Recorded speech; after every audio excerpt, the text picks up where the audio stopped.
go. All right, 6-inch crown, 16 foot long.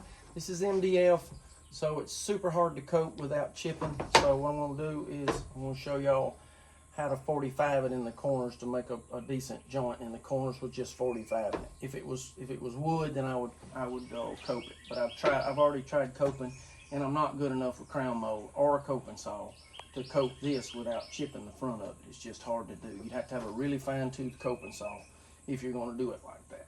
But with this being painted, if you do have a little fine crack or whatever, then you can caulk it and paint it and you won't ever notice it with just a 45.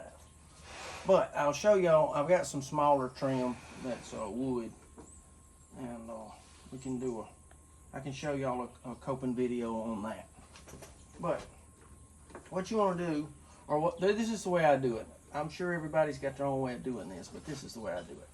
I get this piece of trim where I know it's, sitting. Because this is cutting, every time you cut in crown mold, you're cutting it upside down. So it's the opposite of what you're thinking. And what you want to do is this is going to be the wall, and this is going to be the ceiling.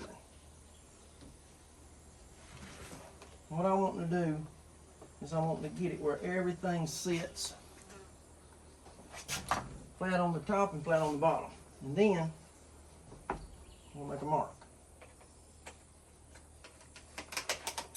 Alright, on the fence and on the deck of the saw. Alright, while you're holding it, go ahead and swap it around to your 45 because that's what you're mainly going to be cutting, and make that same mark.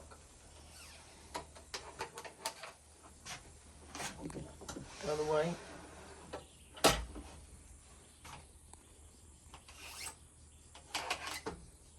Alright, now what that's doing is every time you put up a piece of trim, you can see it right there, see my marks.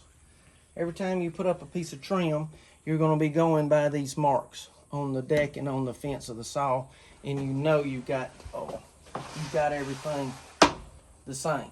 And that's the whole game right here. If you can keep every time you cut this thing, because I mean it's so easy for me to pull this down and say, oh, that's close, and not be on the mark right there, you know, not have anything to go by, a guide, and then cut it, and then you get to that corner and you gotta crack it in your trim. It's not fitting up right, and that's going to be the problem. Is just 2 minutes of setting it up right and making some marks. If you want to scribe it, you know, with something sharp where it'll show up good on the fence, and you can do that. I'm just using pencil marks that way I can erase it and start over again. But that's the way we do it right there. And like I said, you're cutting everything upside down, so when you make this cut,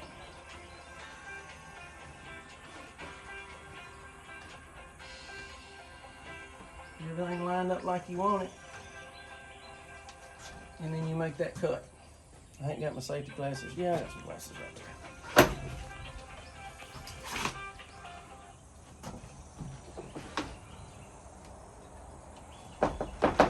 And this is MDF, and it is super flimsy, so it's hard to work with versus, you know, wood.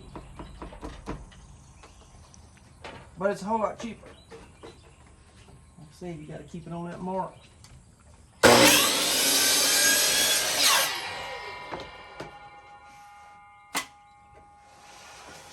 then you take your measurement. Say that's the corner. Break it some. This is going to be your corner of your wall. So remember, it's upside down.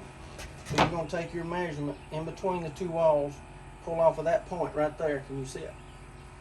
Pull off of that point. Alright. Make your mark on the... This stuff is like a noodle.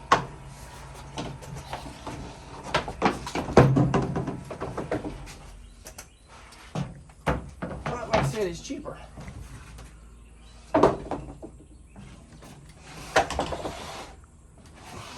Measurement was. I don't know what I did with it. Remember what it was? It was like 111, 15, 16. We'll recheck it, make sure.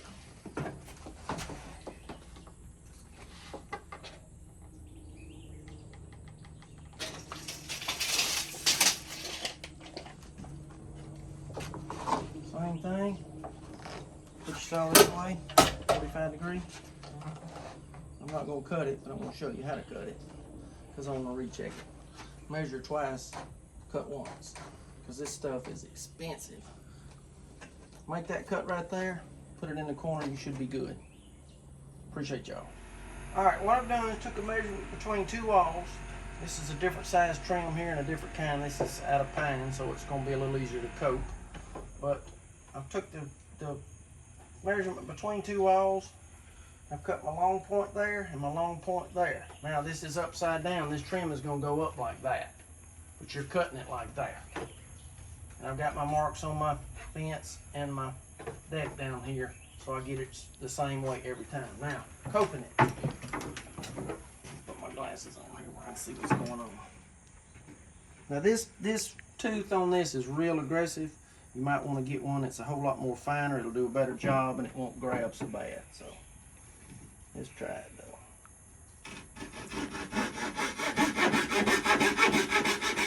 You're gonna hold that angle that way you won't have wood in your way, you know, that's gonna block you on joining this other piece.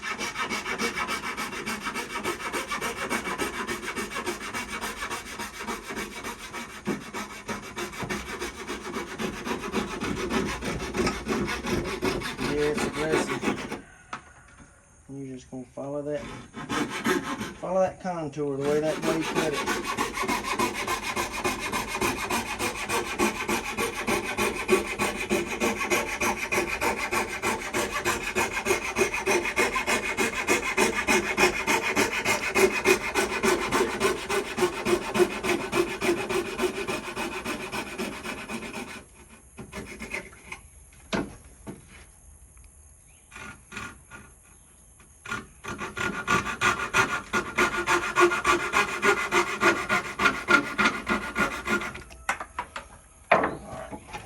If you can see, that's what it looks like on the back side.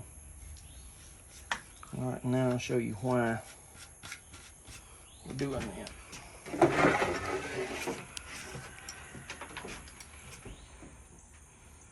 Especially if you're working with something that's stained.